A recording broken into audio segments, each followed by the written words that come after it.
Good morning, everyone. I'm Robert Moore, Chairman of the Arkansas Highway Commission. I want to welcome each of you here to our meeting today. Especially welcome those who are visiting with us live stream. As we begin our proceedings, I'll do as always. Order 4, authorization to enter into an agreement with the University of Arkansas Little Rock to host the 2022 National Summer Transportation Institute. Minute Order 5.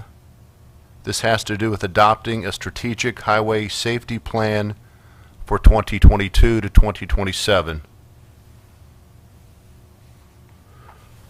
Minute Order 6. Authorization to request proposals and enter into contracts for on-call geotechnical services fiscal year 23 to 2027. Minute Order 7, District 10, Craighead County, transferring a portion of property on U.S. Highway 63 from a capital asset to right-of-way. Minute Order 8, coming out of Faulkner County, authorization to partner with the City of Greenbrier to make intersection improvements on Highway 65.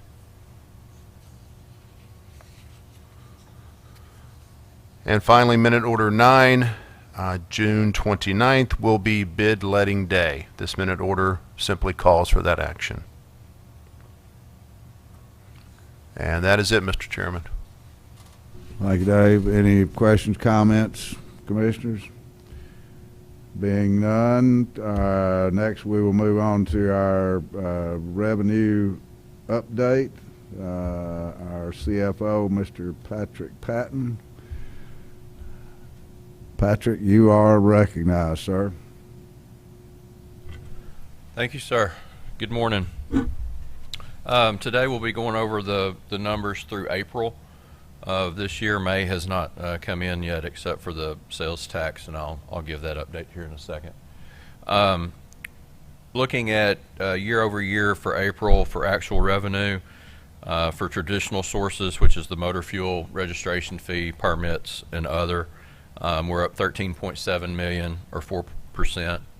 Natural gas severance continues to trend higher, and therefore the total revenues are 10.6% or 37.8 million above last year at this time.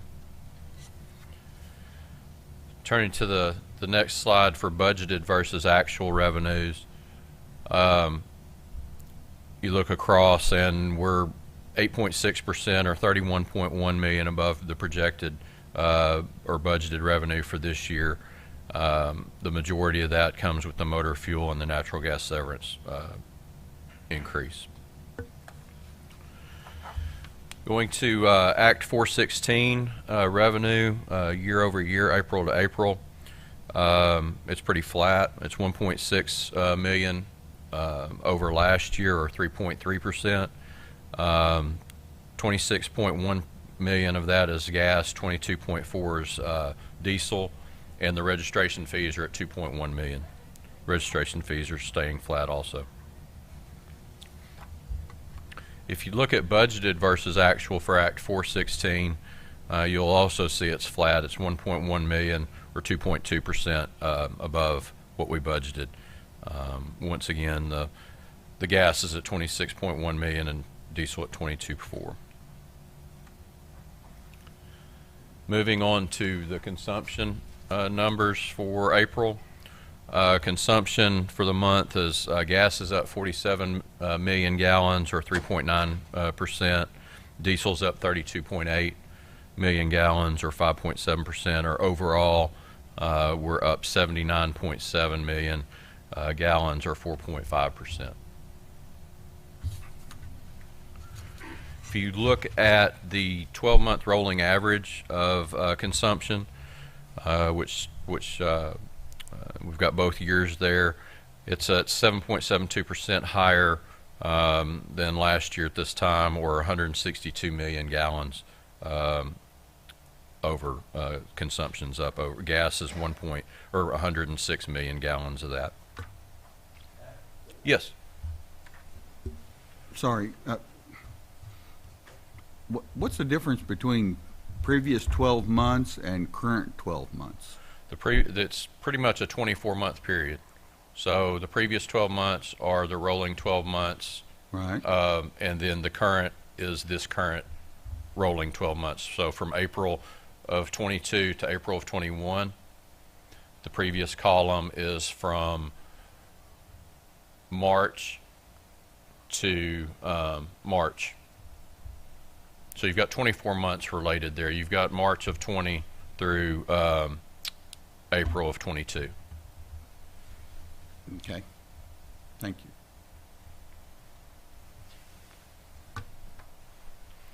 Looking at our half-cent sales tax slide, you've got the numbers through April. I actually have the ones through May. For May, we're 1.8 million above what DF&H projected, so another good month there, which puts the total for the year at 11.7 million above DF&H projections. For the since inception of the program, you've got on the screen the 34.4. That's through April.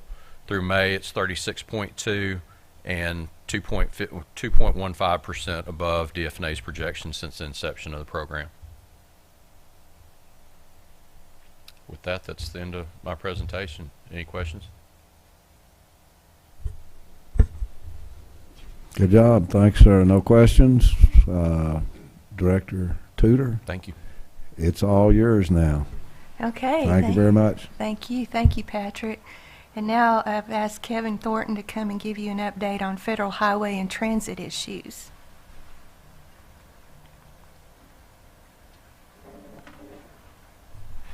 Thank you, Director Tudor.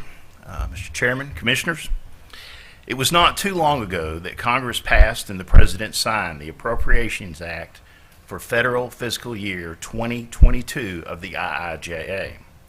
This act provides full funding for all categories of funds and for all of the grant programs in the IIJA until September 30th of this year. This means we have only 3.5 months under the current Appropriations Acts until it expires. During that time, the Senate is scheduled to be in session for 49 days. The House is scheduled to be in session for 33 days.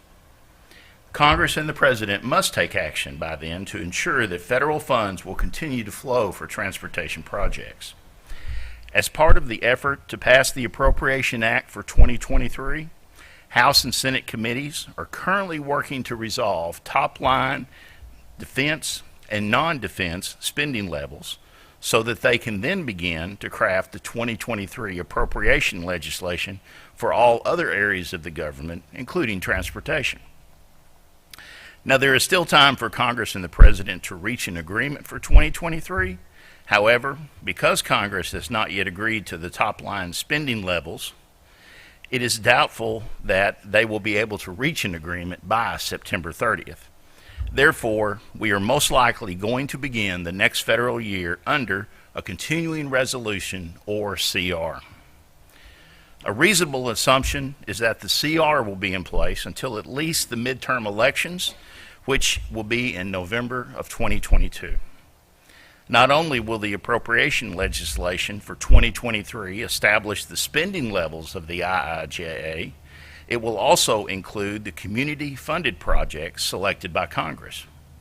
So until we have the Appropriations Act for 2023, we will not know what our spending levels will be, nor will we know what projects have been selected by Congress to receive additional funding. We're hopeful that Congress and the President will be able to reach an agreement sooner rather than later on this important piece of legislation. In another area related to the IIJA, the U.S. Department of Transportation has released the Notice of Funding Opportunity for the 2022 Bridge Investment Program. This is a competitive grant program from the IIJA that provides funding for replacement and rehabilitation of bridges. A total of $2.36 billion is available in 2022. The program is divided into 3 categories: planning grant applications, which are due July 25th.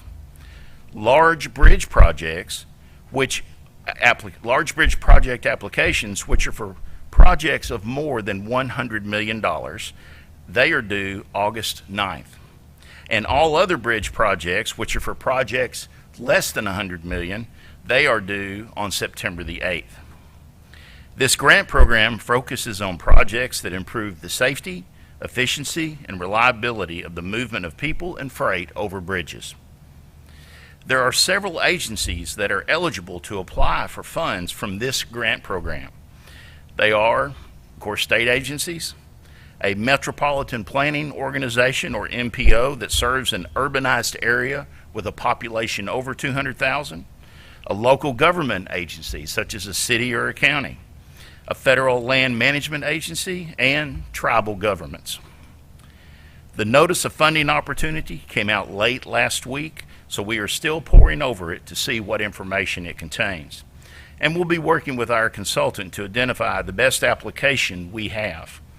We will, of course, forward the recommended project to you for your consideration before we submit the application. Director Tudor, that completes my report.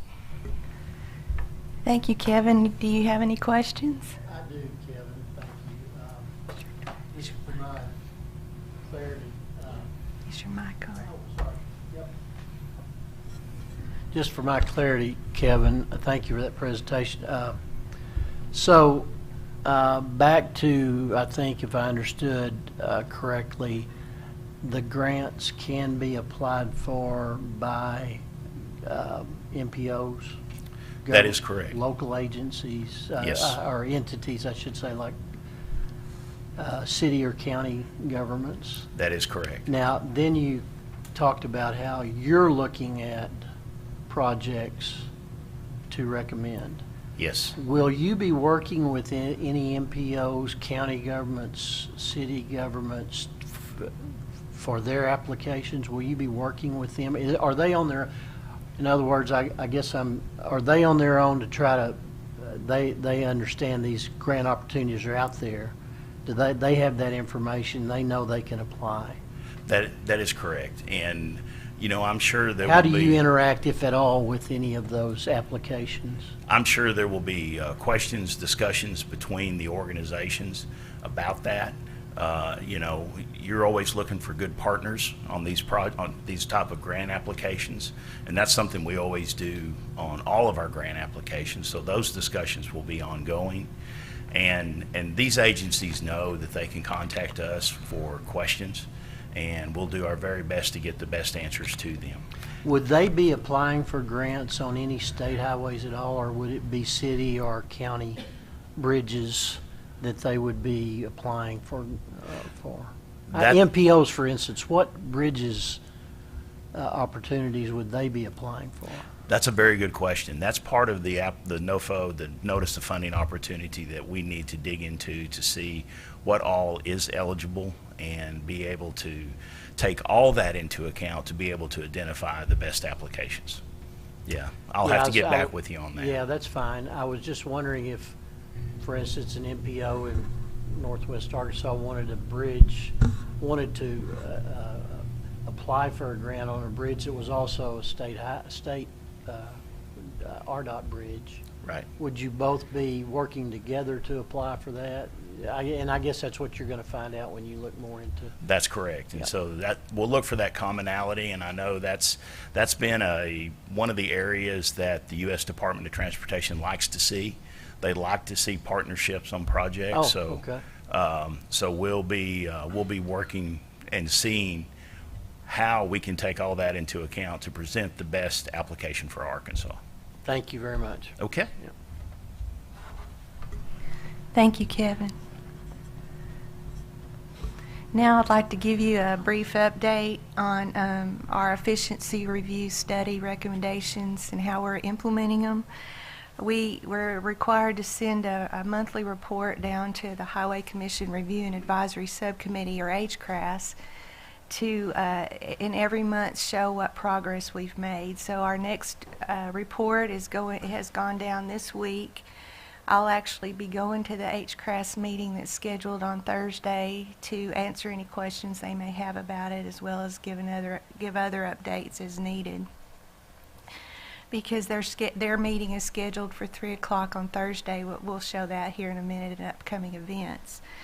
But since our last meeting, some of the things that we've done in regard to implementing these recommendations is that we have gone out for a request for proposals to hire a consultant to help develop a web platform to show all of our project information in one place. You know, that was one of the recommendations. We have all this great information, but it's, you know, it's kind of piecemealed out there on our website, and you have to kind of know where to go to get it. So we are going out for a request for proposals to get someone on board, an expert, and able to enable us to take all that good project information, maintenance information, and basically have a one-stop shop so that you can, any question you have about a project or highway or whatever, it'll be easy, user-friendly, and a better experience for the public when they have questions about projects on state highways.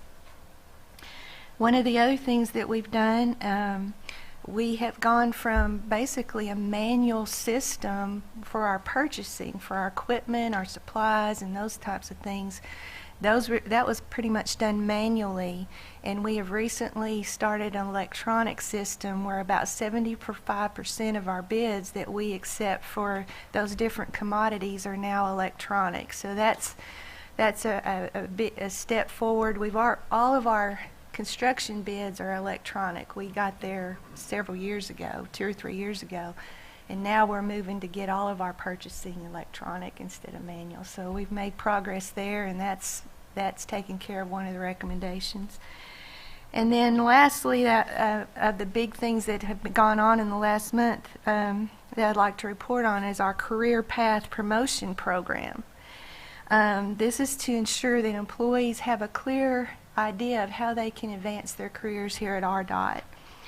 And with this budget and what we're asking today when we talk about the budget, that's going to take that even a step further. But as of today, we've done a lot in that regard, and 106 employees have taken advantage of this new career path program that we've put in place. So we're really proud of that effort to recruit and retain employees and to make RDOT a career rather than just a job. We're getting there. I'm proud to say. So with that, I'm going to give you an update on some recent department activities.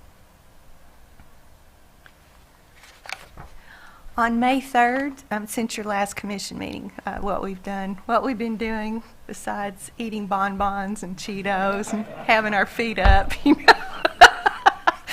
But anyway, we held a construction team development workshop on May 3rd, and we held it down in Benton, Arkansas, and it was a 2-day event, and we brought in all of our our resident engineers and our inspectors, and we kind of had a team building workshop, and we hired a motivational speaker to talk about partnerships with our contractors and how to have a better working relationship out in the field when we're delivering these projects. And it's basically just get everybody in the same room, talk about what their problems are, what their challenges are, talk about the vision that the administration has moving forward, and just to create those opportunities to have peer exchanges and to get to know your peers in other parts of the state. Arkansas is not a big state, but you know, you can be in Bentonville and somebody can be in Blytheville and never cross paths, and this is the way everybody gets to know each other. And it was a great 2-day event. I got to go and speak for a little bit and have some, what did we eat? It was good. Barbecue. It was really good. What? Oh, yeah. So we had a nice lunch and great visit, and overall I think it was well received, and we're planning on doing that yearly, and not only doing it with our construction folks, but on our maintenance side of the operations. And we're going to look for those team building opportunities, and we're excited about that. Lori? Yes. Excuse me, just I wanted to ask you, are there regional opportunities also for this type of sharing and trading of ideas and things like? Is there a regional group that we belong to that they would have a regional meeting, maybe 5 states or whatever it would Oh, be? yes, okay, and for the states, Yeah, for the states. we belong to SASHTO, which is the Southern Association of State Highway and Transportation Officials. That's 14 states, and we have a lot of commonality, so we get together once a year, and we talk about issues that are common and challenges to DOTs as a whole. And in fact, I'm glad you brought it up because it's hosted on a rotating basis. And the last time we hosted it here in Arkansas was in 2012 or 2013? 2010? Okay. And we're holding it again in 2024. That's coming up soon. We've already got the dates. Y'all need to get that on your calendar because we'll want your participation in that event because we'll have all the states are going to be coming in. Usually we have about 700 or 800, over 1,000. So there's a lot that come and participate. And this year we're going to do it in Northwest Arkansas. So we're going to, what's the convention center? It's going to be at Embassy Suites, Rogers. So excited about that, and it's going to be, it'll be a great time. We'll learn a lot and have great technical sessions and the whole thing, so it's great. Another thing that happened since your last meeting is the Mike Beebe Scenic Overlook and Boat Ramp dedication. I don't think it could have gone better. Do you, Chairman? It was a great day. The weather was absolutely beautiful. We had former Governor Mike Beebe there, Governor Asa Hutchinson, representation from Arkansas Game and Fish, Arkansas State Parks. It was really a great day just to everyone get together and celebrate partnerships, collaboration, and how we do great things for the state of Arkansas. I'd like to turn it over to you for a minute if you have anything you'd like to add. I just follow up with what you said. It was a long process of getting there, and took a lot of people, a lot of different agencies supporting what is a real important project to Southeast Arkansas. And I want to thank you, Laura, and all the staff here for your support and putting up with me while we were moving forward on this, and the commission for your support, and especially Keith and Philip, who were able to come down and see it in person, and thank y'all for being here. But it was a good day celebrating optimism in an area of the state that doesn't often get to celebrate a whole lot of optimism. So appreciate everybody's support on it. We'll hope we capitalize on it and really make some good stuff happen for the area down there. Thank you, Chairman.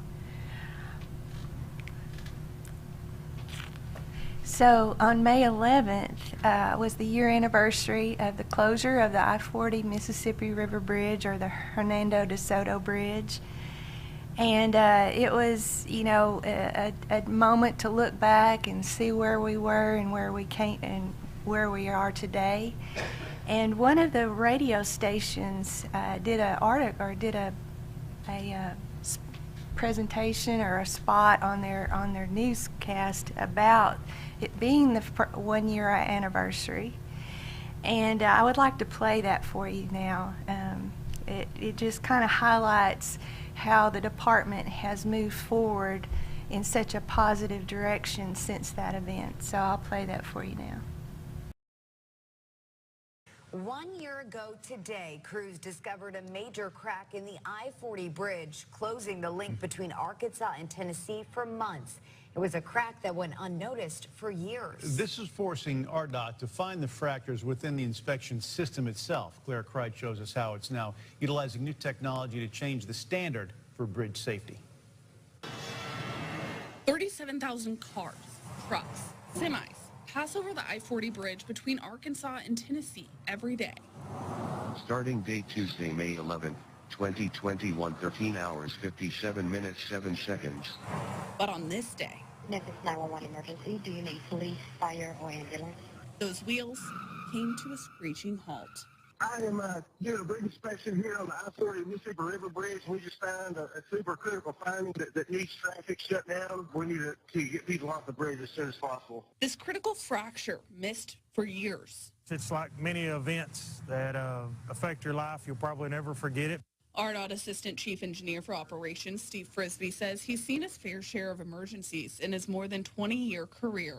Bridges hit, bridges damaged, bridges caught on fire, but this was definitely something different because we knew the enormity of this bridge. Even 1 year later, Frisbee still wonders what could have happened if it wasn't caught that day. We still really don't know. It could have literally stayed there for months or years, or could have failed immediately.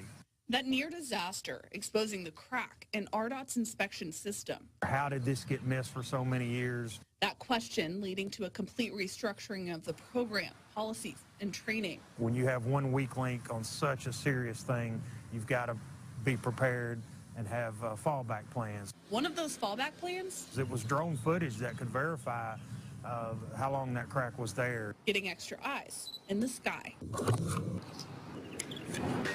RDOT Heavy Bridge Maintenance Engineer Kevin Weston bought his first drone 2 years ago to see just how it could help the inspection process. I had in my mind that this could be a 5 to 10 year goal of bringing drones to the bridge inspection. The I-40 bridge crack accelerated that timeline. We've implemented drones on the largest scale out of any DOT within bridge inspections. Weston says RDOT now has 14 total drones that are being used in every district in the state. All right, I'm in position. Gonna lower down. Large drones like this have a camera that can zoom in 200 times and withstand more wind. Just focus on the beam. Yeah, just look at that exterior girder. They're typically used for specialized inspections. They look good. While the smaller ones have obstacle avoidance sensors and don't need GPS to fly. This drone is used to get into tight girder spacing. While out in the field, inspectors are looking for anything out of the ordinary. Shiny metal would mean fresh cracks, but anything that is rusted would appear that reddish, brownish color. So that means you have a crack there that's been working. So you would want to look for anything like that. You would want to look for loose bolts, of course. And it doesn't stop when the drones land. Clear. Once they finish the inspection out on the bridge, they take that video to the office.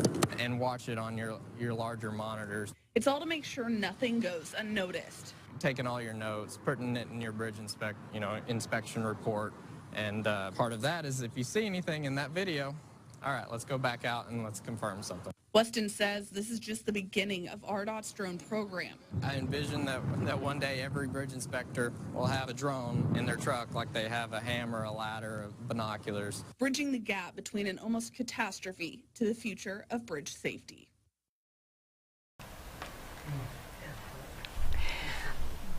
I tell you, I can't tell you how proud I am of our staff.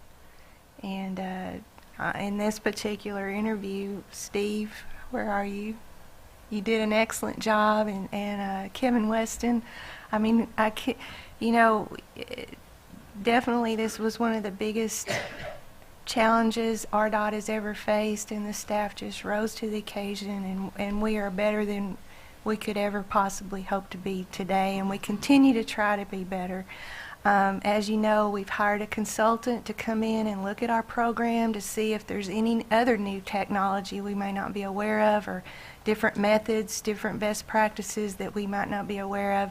We're going to continue to work to make our bridge inspection program the absolute best in the country, but I think over a 12-month time we've made huge strides, and I'm very, very proud of our staff.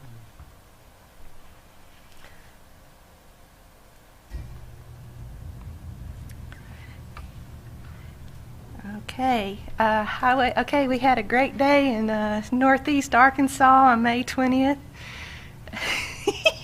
with hurricane force winds blowing the wigs right off our head. I've never seen such a windy day, but we had a great day. Vice Chairman Farmer and Congressman Crawford were there to help us celebrate the festivities. We opened the Highway 18 railroad overpass amazing project, went so well. It's going to provide so much safety to the residents there in Jonesboro, and the convenience of not having to wait on those trains. So anyway, it's a great project, a great event, a lot to celebrate. And then we went up north a little bit to Paragould, and we cut a ribbon on Highway 412, the final segment between Walnut Ridge and Jonesboro?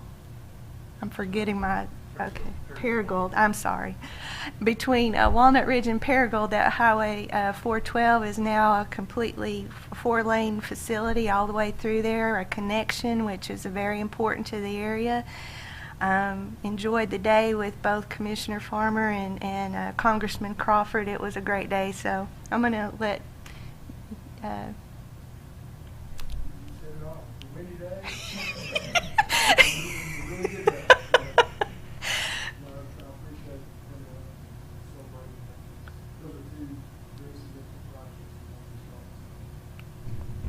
Those are two very significant projects for Northeast Arkansas, and I appreciate everybody's help in pulling that together. It was. Thank you. And partnership projects, because the Highway 18 project, overpass project, was a very strong partnership with the city, Jonesboro City, and then of course the Highway 412 project was a partnership with the entire state of Arkansas, because it was a Connecting Arkansas program, and the voters of Arkansas approved the funding for that project. So great day in Northeast Arkansas.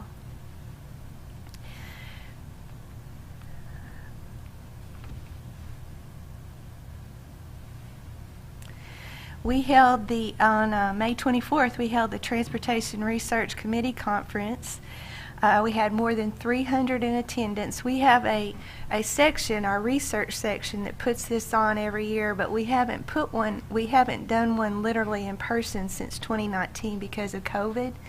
So this year we were back up and running, going full force. We had the Hot Springs Convention Center, and we had over 300 in attendance, and not only RDOT employees, and especially our engineers, because this particular conference we can award professional development hours, and as engineers we all need 15 professional development hours a year. So this conference is a way so everybody can get those PDHs, if you will. But not only our employees, but we invite all of their stakeholders that are interested to come in and learn about the new research and new innovation going on at the department and around the country. And so a lot of our consultant engineers come, and contractors. It's well received, it's well attended. We had 37 exhibitors from 14 states that set up their wares, and everybody got to go around and look at all the new technology. It was great. We had 50 or so speakers. Session topics included everything from pavement innovations to geotechnical construction. So good times had by all. No, really, we like that kind of thing here at the department. I got to make the opening remarks, and so it was a great day. A great several days. I mean, it goes over, 3 days about. Okay, we've really hit the ground running with our Slow Down, Phone Down commercial campaign. And Parker and Ellen and their team have just done a phenomenal job. And we recently, on June 1st, started the first of 3 public service announcements. And I'm going to play those for you now to show those to you. So you'll be, one of them's playing right now on the TV stations and elsewhere, and the other 2 will be played in the next few weeks. So you're the first to see the other 2. So here we go. Good morning, Arkansas. Looks like we've got some work zone backups around the metro this morning, so slow down and put away that phone. In the past 4 years, work zone crashes have risen by more than 70% in Arkansas. Law enforcement officers are patrolling work zones with zero tolerance for speeding or distracted drivers. When you enter a work zone, remember, slow down, phone down. It's the law. of the driver. This next one is from the perspective of the workers in the work zone. When I'm at work, I see drivers doing crazy things all the time. I wish people would just slow down and pay attention. My job is dangerous enough. I shouldn't have to worry about distracted drivers. If you pick up your phone, it could cost me my life. Law enforcement officers are patrolling work zones with zero tolerance for speeding or distracted drivers. Slow down, phone down.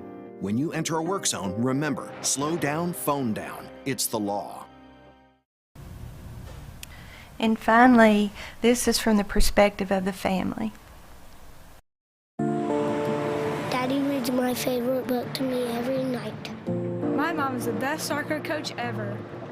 Our 25th wedding anniversary is tomorrow. I'm so thankful for him. Work zone crashes have increased by 70% in Arkansas in the last 4 years. Law enforcement officers are patrolling work zones with zero tolerance for speeding or distracted drivers. Road crews make our roads safe. Help them get home safely to their families. When you enter a work zone, remember, slow down, phone down. It's the law. And I'd just like to say, some of those were actors, but a lot of them were our own employees that stepped up and became part of that, and they did a great job. I really think that, I just want to say thank you to Parker and Ellen for your hard work on that. I'm so proud of those public service announcements. Okay, so now, let's move on, and I've asked Jared Wiley to come up and give you you just passed a minute order or adopted a minute order for the Strategic Highway Safety Plan, and that was a long document. It was in your materials to review before you adopted that minute order. But I thought it would be great for everyone in the room and the public to have a little bit of get a little presentation on what's in the plan, what it's about, and also Jared has made copies of the plan. Anyone that's interested in taking a copy home, we've got some copies made along with some handouts that he'll be describing. So Jared, take it away. Thank you, Director. Arkansas's Strategic Highway Safety Plan serves as a roadmap for our staff as we seek to improve our transportation system. The plan takes an objective look at our state's highway safety needs and helps guide our decisions as we implement strategies that will save lives and prevent serious injuries. This plan was developed using a data-driven approach in a collaborative environment. The plan was developed in close coordination with federal, state, regional, and local traffic safety partners. The department worked with representatives from what we like to refer to as the 4 E's shown on the screen here: education, enforcement, engineering, and emergency services. Some of our key stakeholders in the development of this plan were the Department of Health, State Police and their Highway Safety Office, Federal Highway Administration, our Governor's Office, and metropolitan planning organizations around the state. Through collaboration with our partners, the state will utilize the Safe Systems approach outlined in the updated safety plan and its 5 elements to create a road system that helps to minimize the effects of human error and to minimize the effects of severe crashes. Those 5 elements that we seek to improve under the plan will be our road users, vehicles, roads, speeds, and post-crash care. Through this process, we identified the 14 focus areas shown on the right side of the screen. Our partners will work with us collaboratively to focus on improvements in each of these areas. The overall objective of the plan is to utilize the strategies that we identified to reduce the number of fatal and serious injuries on our roadways by 2% each year. That's our goal. If we achieve this goal, the reduction in just 4 years would be 325 fatal and serious injury crashes. So we'd reduce that by 325. Strategies were developed by the group to address each of the 14 focus areas. The department's top priorities, however, under that plan will be to reduce roadway departure crashes, which are our leading cause of injury and death in the state, or on the highway system, and our intersection crashes. We will also seek to address speeding, distracted, and aggressive driving. Those are problematic for us as well. Safety is atop the list of RDOT's core values, and we remain committed to the vision of towards zero deaths. One fatal crash in the state is too many. We all believe that. We're working on fixing that. As we just heard, the Slow Down, Phone Down safety campaign is urging drivers to slow down and be alert when they come to a work zone. This campaign would fall under the education and enforcement categories of the 4 E's that I mentioned earlier. Under the engineering category, the department has begun implementing additional roadway safety features to provide enhanced feedback to drivers. Raised pavement markers are being installed annually to improve driver visibility in low light conditions on our highways. We are also underway with the installation of centerline rumble strips on our primary highway network. This covers about half of our total mileage. These rumbles will provide audible feedback to drivers who begin to drift out of their lane of travel. The fact sheets shown on the screen were developed by our staff. We're proud of what they come up with here. They help spread the message about each of these life-saving improvement techniques. I have hard copies of those as well as the plan. If you'd like one, I'm happy to share those with you, and they're on our website. I would like to close with a thank you to all the safety partners listed on the screen. We held over 20 meetings in the development of this plan, and I just want to say thank you, and without their collaboration, this update would not have been possible. Yes, sir. Jared, a couple of things, and I was trying to run over that. Do you gather information from the private sector, like insurance companies and AAA and things like national organizations that have a lot of statistics on crashes? Is there a place in this for the input for them? Yes, sir, there is. We work with the National Highway Transportation and Safety Organization, AARP, and our consultant has access to all that data. So we look at all that, Commissioner. Okay. And the second thing is those rumble strips in the center of the... Yes. Man, those are lifesavers. They're kind of like the invisible steel barriers that we use on the interstates. We have a particular section in northwest Arkansas of road, a couple of miles, and there was numerous head-on collisions, accidents, a lot of deaths, 11 deaths over a couple of years. And we put those you all put the rumble strips in, and the city there, we recommended to them that maybe they need to enforce the speed limits more rather than just lower it or raise it. And they've stepped that up, and there hadn't been a death out there, I think, in a year or more. So those things really, really are great. They work. We're excited to see the after effects, the data in a few years. And I want to thank Chief Rex and Lori for their approval and the installation of those. I mean, they've been really, really good. Thank you. You know, I want to take this opportunity to say that the National Highway Traffic Safety Administration recently estimated that almost 43,000 people lost their lives in 2021. And that's going up. It is a very alarming trend that's going on nationwide, not just in Arkansas. And this was brought close to home last week with 2 very tragic and horrific accidents. One on I-30 westbound near Malvern, and the other on Highway 65 and Highway 35 in Chico County near Dermont. And I just want to take this opportunity. I mean, this happens all the time, every day across the state, but these 2 are extremely, because of the multiple fatalities, and our thoughts and prayers just go out to the victims and their family and friends at this time. And just to know that the department, as you can see from the presentation today, we are fully committed. Our #1 goal is safety on our roads, and we're gonna continue to work hard to make them as safe as possible with the rumble strips, with the cable median barriers, with the raised pavement markers, with monitoring crashes across the state to see if there's hot spots where we're having more crashes than we should in some area, and then going out there and analyzing it and seeing, is it the geometrics, or as the pavement becomes, all those things we're monitoring on a daily basis. We have a whole section of employees set aside, and that is their main task every single day, is to monitor the safety of our system.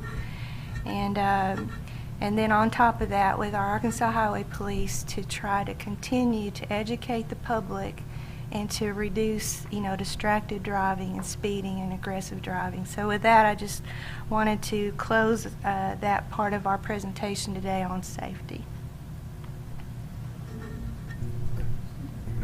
Lori, I just was curious. I think we all assume that distracted driving has really been enhanced or increased since the introduction of cell phones and things like that. Has there been any national studies or anything that has tried to identify a change in fatalities and accidents since that introduction of cell phones and as they've kind of grown in popularity?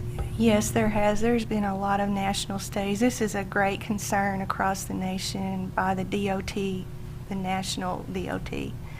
And there has been studies. I can't name them right now, but yes, there's definitely been a change over the years as cell phones have become such a distraction. Of course, there's other distractions too. We've all seen people doing things other than driving, going down the road. So there's always been distracted driving, but cell phones have just intensified it.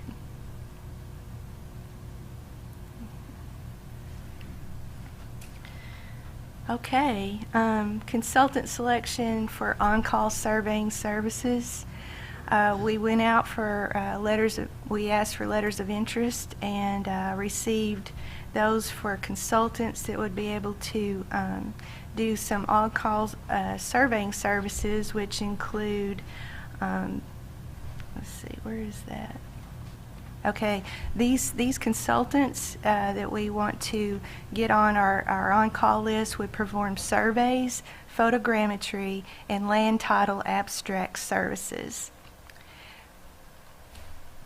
We received 12 firms submitted a letter of interest, and all 12 firms were well qualified to provide these services for the department. So we're asking that we go into negotiations with all 12 firms listed on the screen to be on our on-call list to provide these services to the department as we need them to develop projects. So with that, I need a motion to allow us to begin negotiations with these 12 firms. Motion. I'll have a motion to approve. Second. Second. All in favor say aye. Aye. No. Ayes have it. Motion approved. Okay, it's that time of year again. It's time to do our operating budget, and I've asked Randy Ort to give the presentation on the budget for your consideration.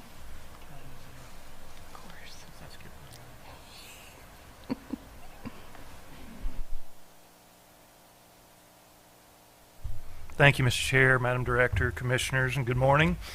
I know y'all are excited. It's our annual foray into the budget, but this is one of the most important things that we have to do as an agency. So though we make light of it, it is something very, very, very serious. We sent a draft copy of the proposed fiscal year 2023 budget to you all just a few weeks ago. Today I just want to take a few minutes to go over some of the highlights of that budget. And then if you all have any questions, either myself, the director, someone else on staff, hopefully we'll be able to answer any questions that you might have. And Mr. Chair, just as a reminder, at the conclusion of this presentation at the proper time, if we've addressed all the Commission's concerns, we would ask for a motion to actually adopt this budget. I asked for the clicker because I tend to deviate from my notes and go back and forth, so you're in for quite a ride. No, I want to start with a very high-level overview of what we sent to you. Here is the big picture. In summary, the budget that we're requesting this year is an increase of about $35 million. If you look down here, $34.8 million over last year, about 8.4%. The bulk of those increases, as you see up here, are in our employees, salaries, overtime, payroll, additives. about $26.4 million increase, 10.2%. Operating expenses, though, what we actually use to pay the bills other than salaries, also an increase of about $8.5 million, 5.4%. But I want to put this budget into proper perspective, because when you look at those increases, they look really, really large, and they are. But budgets have to be based on the amount of revenue that you have coming in. Last year at this time, we were still dealing with COVID. We were moving into a summer period. We were not sure how people were going to respond, how they were going to get back on the road, what our revenues were going to be. Bottom line is, last year, our projections and our budget were extremely conservative. So when you see those increases, those are not increases above necessarily what we spent this year. Those are increases over what we budgeted for last year. And if you'll notice, if you'll think back to Patrick's revenue report earlier today, you'll notice that to date this year, we're about $30 million over what we budgeted for last year. So keep that in mind as we move through this budget. All right, let's look in more detail at the salary highlights. Again, we feel like, led by the director, that we've got to invest in our most important asset. Our most important asset is our people. And so this year we are looking at an increase of about 102 positions. These are not necessarily people that will get hired, but these are positions for career ladders, career promotion, career path promotion. Those are the programs that we've talked about, but we've got to take care of our own employees. Also, if you'll remember back in the fiscal session, the governor proposed and the legislature enacted a bonus for law enforcement officers. It was $2,000 for all state police officers, and I think $5,000 for all local law enforcement officers.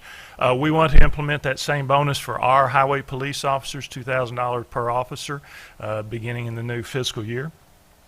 Also, we're asking for $9.3 million for our performance-based pay increases as part of our ACE program, Achieving Career Excellence. That will allow us to do about an average of about a 5% increase per employee. To kind of put that in perspective, since we started ACE back in 2018, our annual increases have ranged anywhere from 2.2% up to a high of 3%. So as you can see, going for a 5% increase this year is more than we have historically done.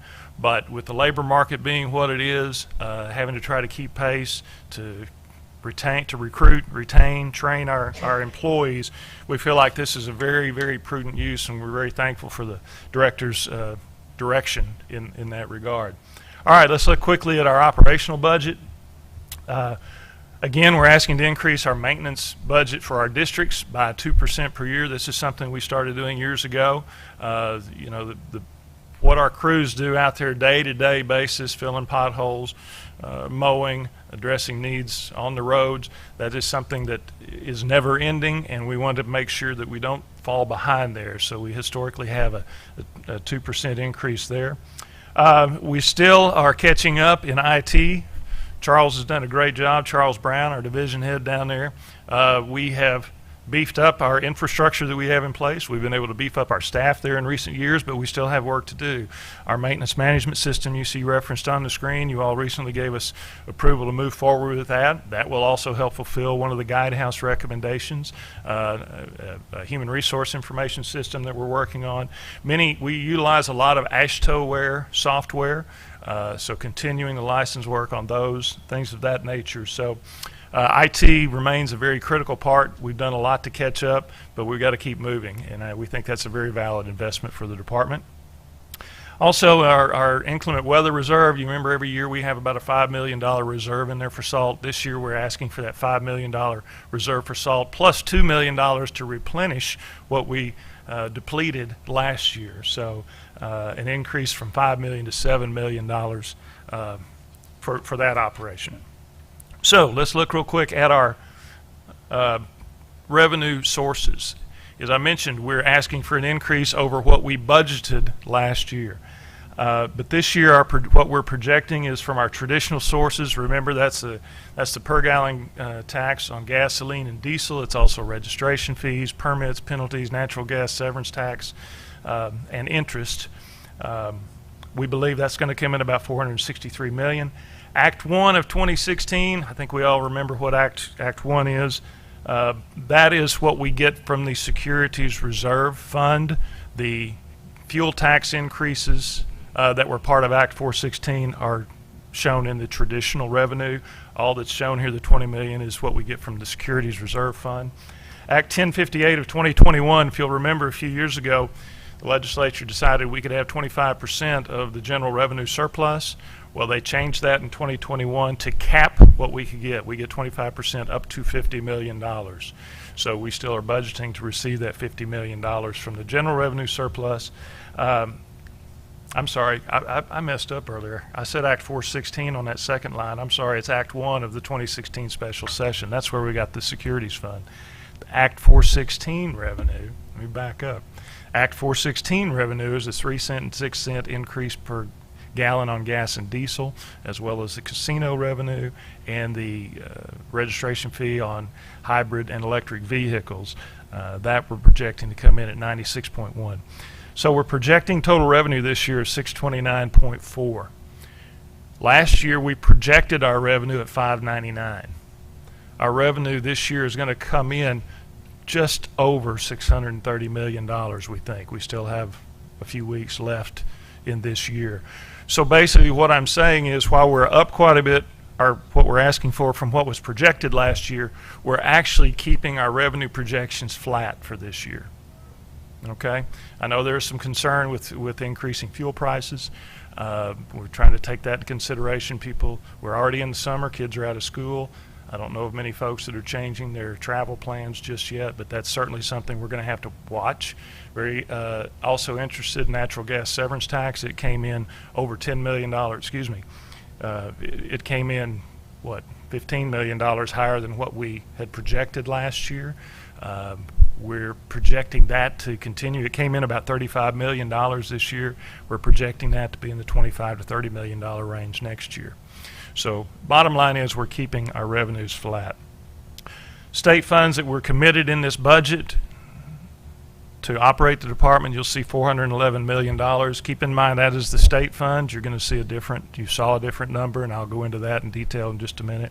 Bottom line, what we have available for federal match and other 100% state funded projects is about $218 million. So we're very comfortable with this. Staff spent a lot of time looking at this. Hopefully you all will be comfortable with it as well. Our budget, when you look at it by branch, if you will, you'll notice this column right here, total expenses or expenditures of state funds, about $450 million. This ties to what you saw in the very first screen that I put up there, the overall budget. This column is talking about what we receive reimbursement from federal funds. As you all know, most of our federal funds get spent on the roadways for projects, but some of it does get spent for operating. And this is what we expect to come in for our operating expense from federal funds. So therefore, the net state funds we're talking about budgeting for is $411 million. Does that make sense to everybody?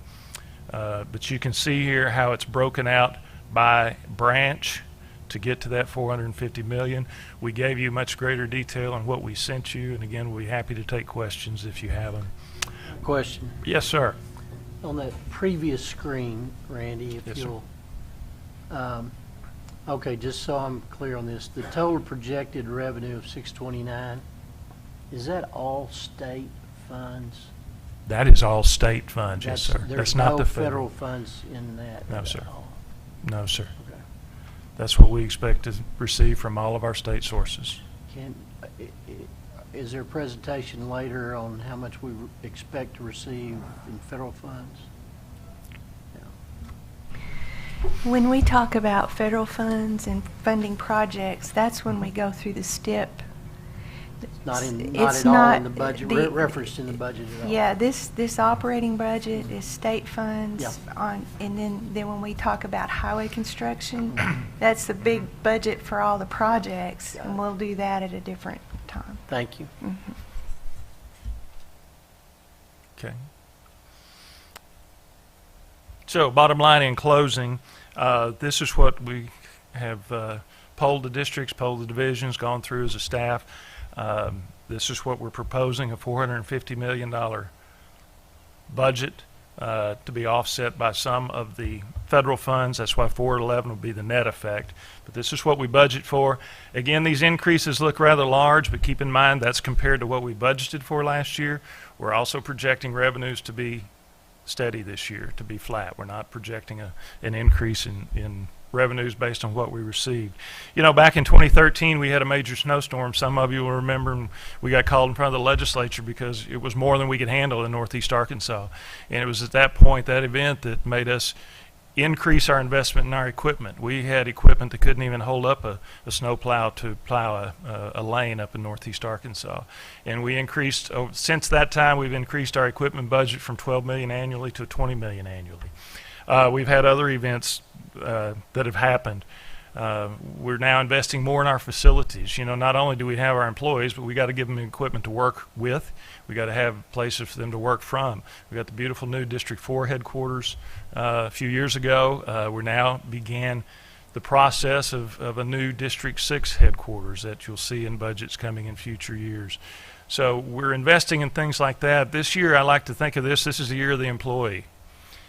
All right, we began ACE in 2017, and we've made great strides with that. But earlier this year, the governor and the legislature allowed a 2% COLA for our employees. We've already paid that to our employees. Now a 5% average ACE raise to our employees. So I think with the leadership of the director and the work of the staff, I hope you'll consider this budget as being possibly the year of the employee, as we really focus on what we can do to recruit, train, and retain our workforce. So, with that, Mr. Chairman, we'll be happy to take any questions and a motion at the proper time. Could I ask a question, Randy? Since I've been on the commission, we've kind of used the number of 3,700 as the level of number of employees we've had, and we've been that way for years. I think we did an excellent job managing that part of it, but I've noticed in some recent numbers we're at like 3,590 now. Is part of that indicative of the trouble we're having in the workforce, just finding and keeping workers, and what we're addressing today? Yes. I mean, it is. We've stayed level. You know, back in 1992, we were over 4,200 employees, and we made a conscious effort since that time to get down, and we got down, and we've stayed about 3,750 now for several years. But it is much more difficult to hire and to keep our employees, and that's what's reflected in those numbers that you just stated. Thank you. Randy, yes, sir. If I understood what you said about this page, the 10.2% is a little bit misleading. In that, you're not suggesting here, maybe you are, that we increase salaries by 10.2%. No. Now, keep in mind, salaries includes overtime. It includes payroll additives. Payroll additives, you add another 33% onto the salary. Yeah, I get that. The 10 first time I looked at that, I thought, you know, people might misinterpret that to say we're asking for a 10 point. You're asking for a 10.2 average increase in salaries, and I don't think that's true. Correct? That is not true. That does account for additional highway police officers. I think we budgeted for 20 additional police officers this year. Well, you also said that's 10.2% is the increase of the budget, yes, not actual numbers. That's but correct. The budget number, which, Laura, you might want to speak to that. Well, we're adding positions for career ladders and trying to add positions as well to shore up our police force. You know, there's a difference between the number of positions you have appropriated and the number of positions you budget for. And we're budgeting for, with optimism, we'll be able to hire more. Yeah. And so that's part of what you're seeing. Right. And overall, though, no, we're not giving a 10%. Yeah, I wanted to make sure that was clear. Thank you. Thank you. Lori, without getting down the weeds too much, I just was interested to know what we got allocated for the new satellite office up in Bentonville to help with recruiting engineers and programs. And at the proper time, I'll ask you how that's coming. But is that all, and also a recruiter or anything on staff to help with recruiting, outside recruiter or any of those things? Are there those items included in the budget? Okay, in the operations side of the budget is the amount for the lease for the building for the employees up in Northwest Arkansas. I can't recall what it is per month. The amount. Do you care to know the amount? No. Okay. But yes, want- it's included to pay for that facility as we do this pilot of a Northwest Arkansas satellite office.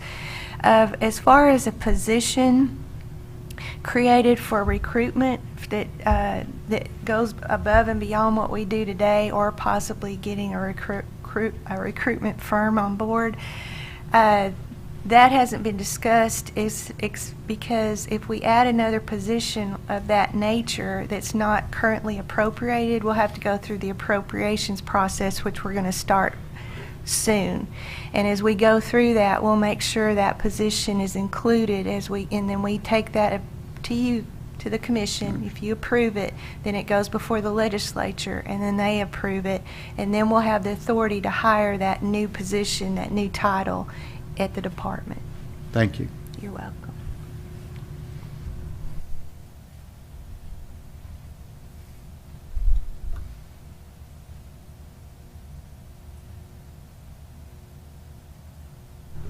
Any other questions? Randy, you did an excellent job. Thank you for that. Great Mr. job. Chairman, or looking for a motion at this point? We're ready for motion. Okay. Yes, we have a motion on approval of the proposed operational budget. Commissioner Farmer So moved. moves that we approve. Second. Second. I have a second. All in favor, say aye. Aye. Opposed, no. Ayes have it. Motion carries. Thank you very much. Thank you all for that. We're really thrilled about being able to do a little bit more for our employees this year. And I would like to say that Governor Hutchinson announced the same level of raise for other state agencies through their performance-based pay mechanism. So we're in line with what other state agencies are doing this year. So I'm very thankful that the commission allowed us to do that as well. Thank you. So upcoming events.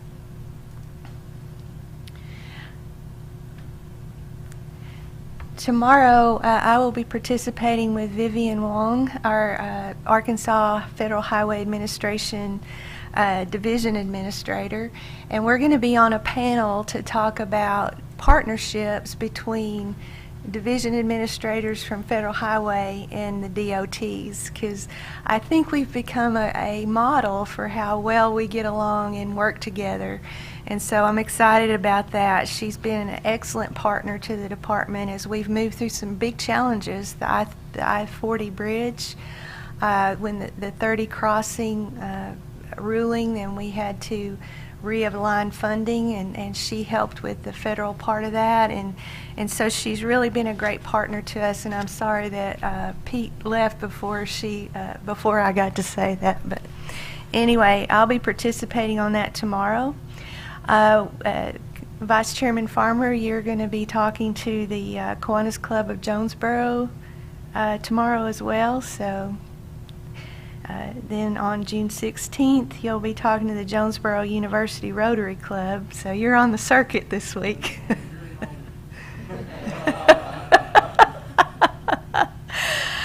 Like I said, on Thursday will be the HCRAS meeting. It's scheduled at 3 p.m. at the Capitol. And of course, you're always invited to be there if you can. Or you can watch it online. It's always videoed online as well, so you can attend that way. June 17th, we have the Future Mobility Council is meeting.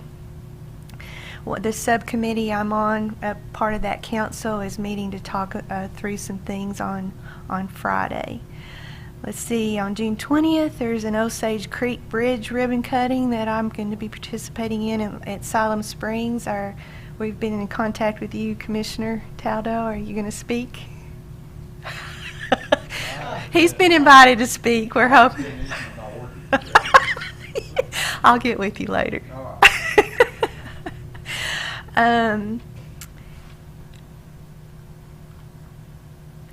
Then on June 22nd, Highway 167 corridor between Fordyce and El Dorado, actually between I-530 north of Sheridan and El Dorado is coming upon completion. That was one part of our 4-lane grid system, a great connection for southern Arkansas, many projects over many years, and we're about to complete that. So that's going to be a big celebration.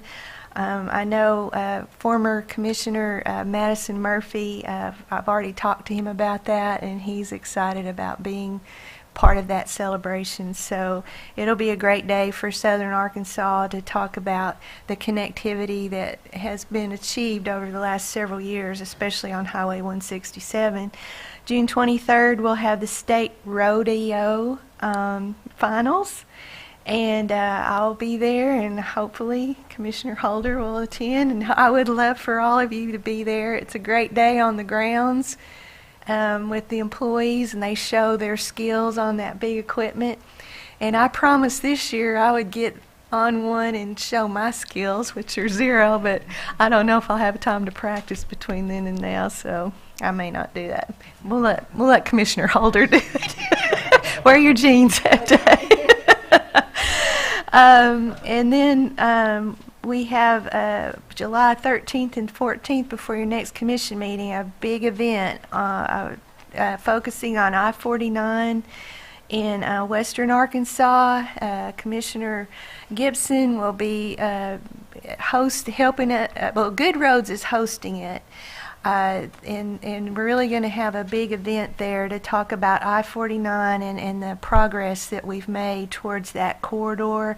And Commissioner Gibson will be there to help host, and it's going to be a great event. I'd like to ask Commissioner if he'd like to say anything. Well, I can't promise that I can help host an event as well as our chairman does in Arkansas City.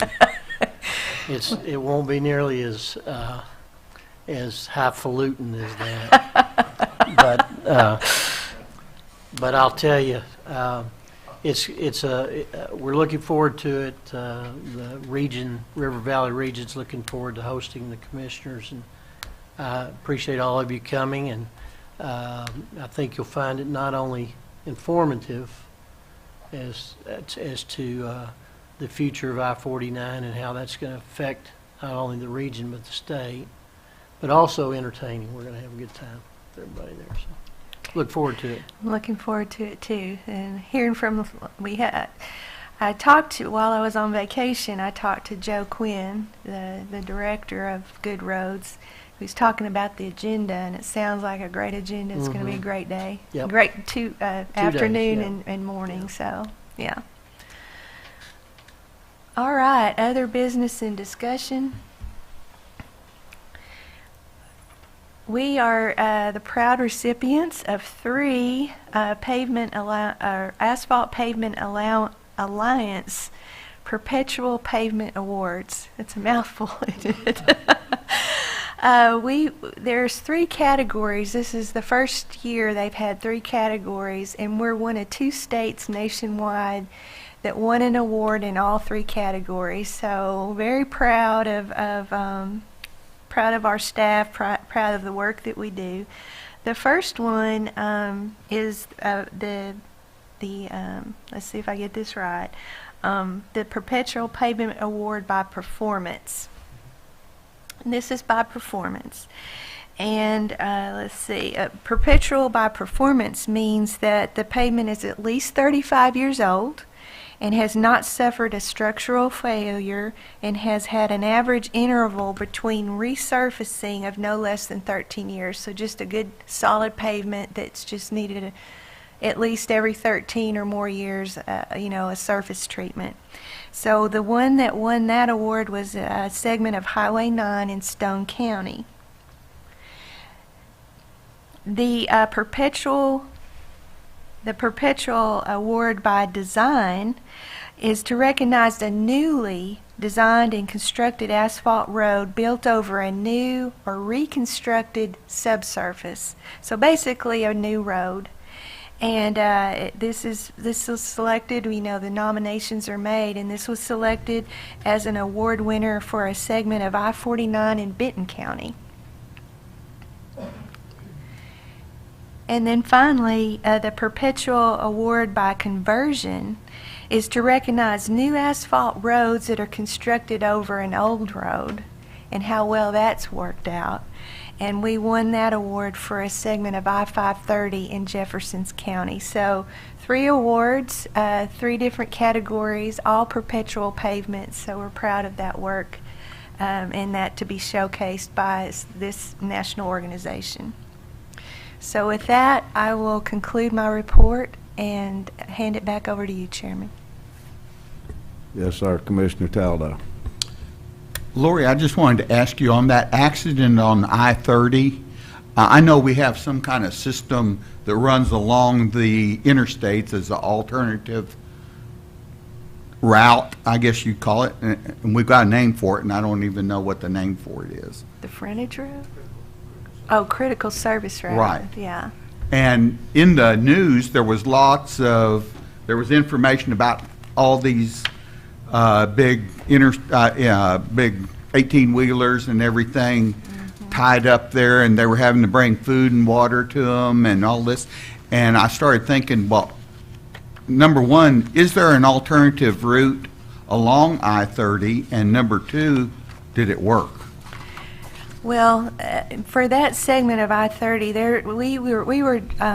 we were detouring traffic before they got to this huge accident. So we were detouring them off, but there wasn't a really good way, a real good critical service route. They kind of had to snake around to get around the wreck. It's not just real intuitive. But it's something we already had in place, though, and known, I guess. A designation? Yes, sir, we do have a designated route for that. And they were, when I checked it out, just on iDrive, those routes were overwhelmed just with the capacity. So they were in place and being used, but they're just not intended for that level of capacity. But I'm glad you brought that up. Can y'all speak a little bit, just for public information, to I know that accident was unique in that we had to do a road repair to get, I think that's something that's important to highlight too. If you can speak to that a little bit about why that was unique. Rex, can you do that? Or do you want me to? I have my, do you want me to? Okay. Yes, okay, so when the crash occurred, it was extremely horrific, and it shut down all lanes westbound near Malvern.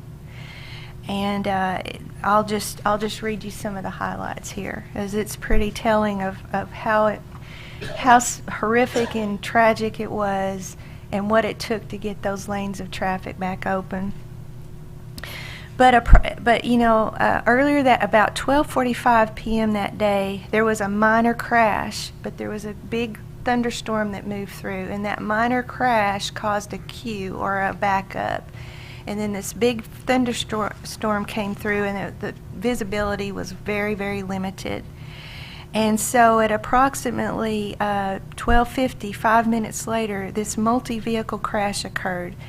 There was approximately 15 vehicles involved with 3 fatalities, and it included a large fire that erupted involving 8 commercial vehicles and 2 passenger vehicles. It took 3 hours for local fire departments to extinguish the fire due to a semi-trailer carrying rolls of carpet and textiles.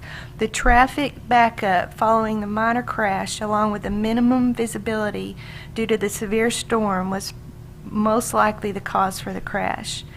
Let me move down here. I don't want to. the traffic we started detouring traffic and getting the emergency responders into the actual crash itself, detouring traffic. RDOT, Arkansas Highway Police, Arkansas State Police spent the rest of the afternoon trying to turn around stranded vehicles that were in that backup behind that crash to get them out and move them around and turn them around to get on the shoulder and to exit the freeway so they could get moving again. Salvage operations began at 5:15. Once the fire was out and they were able to take care of the victims and those that were injured, at 5:15 that afternoon, they began salvage operations, and so RDOT assisted Wrecker Services to clear a single lane so that we could finally get those that we couldn't turn around and get out of that backup, the RVs and the big semis. We were able to get through. We got one lane open so they could get through about 10 o'clock that night. All through the night, salvage operations continued, and they were completed that morning, the following morning at 8:45. RDOT crews at that time, I've got to read this about our crews were doing well. Okay, by 3:30 p.m. that afternoon, after the crash, 3 RDOT teams began welfare checks on stranded motorists, providing bottled water and snacks, and continued until 9:30 p.m. that night when we finally got that lane open so the semis and the RVs could get through. So we worked to make sure not only that they were taken care of, they were okay, but they knew what was going on. Everyone right there at the crash knew what was going on, but people 20 miles back, that were stranded, they didn't know what was going on, and so there was just a lot of confusion and chaos going on. And so we were able to get out there and do those welfare checks, let them know what was going on, what the projection was to get the traffic moving again. And over that time period between 3:30 that afternoon and 9:30 that night, we provided over 10 cases of bottled water and 6 cases of snack food.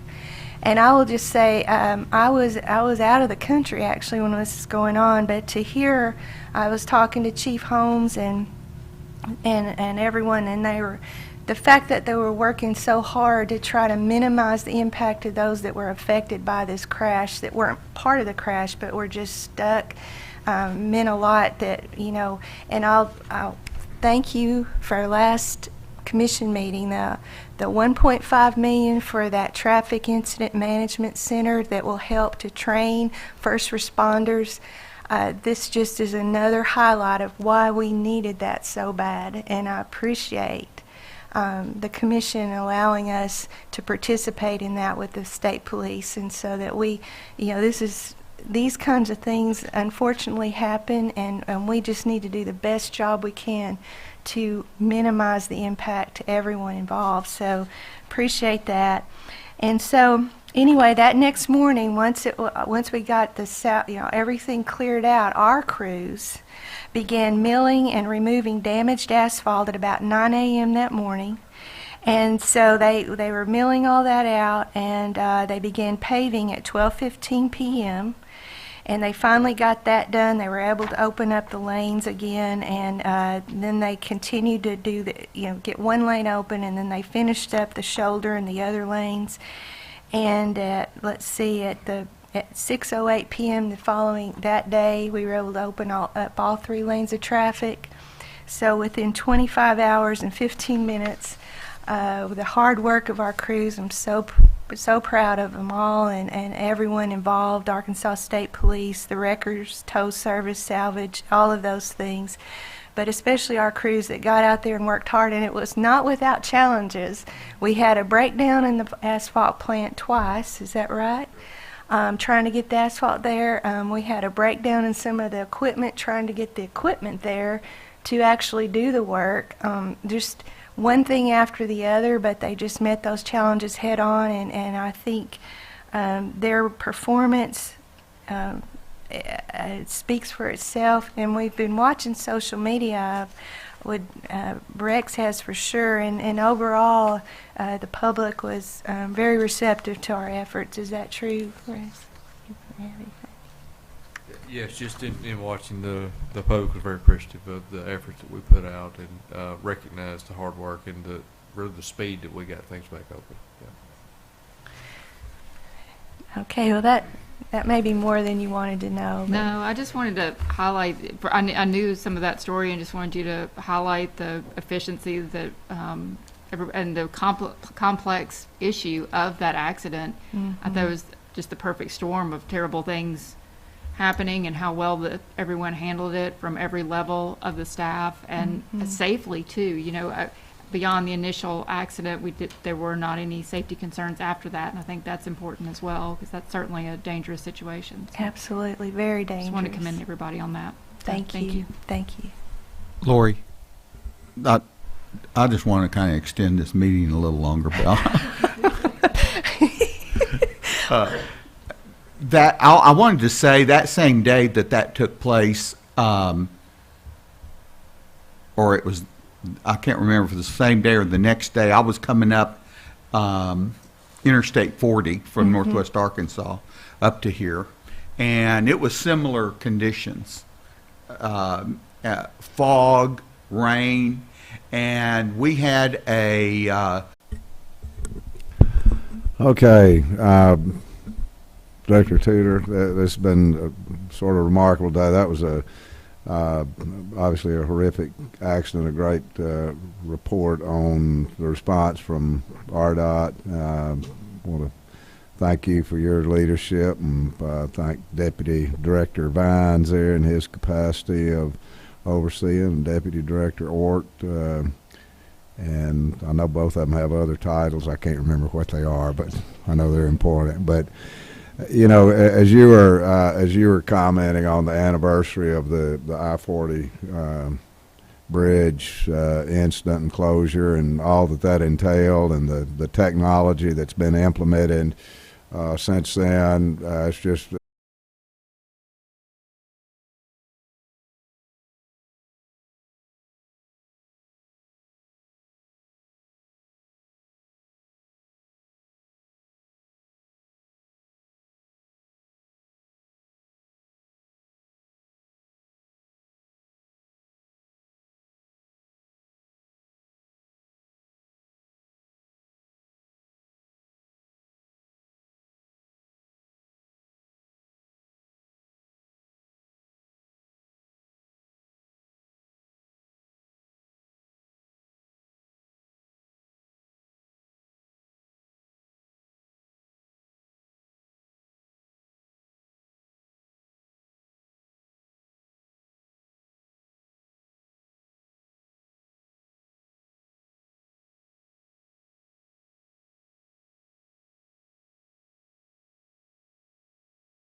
Okay, could I have a motion that we go back into come out of executive?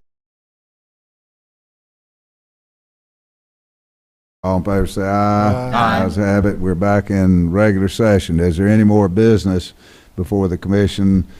I will announce to those who are joining us live stream that we did meet and evaluate the director's performance, and to avoid an inordinate amount of verbiage, we found her performance to be exemplary in every category above any standards or expectations, and we're deeply appreciative. And any other comments from any commissioners?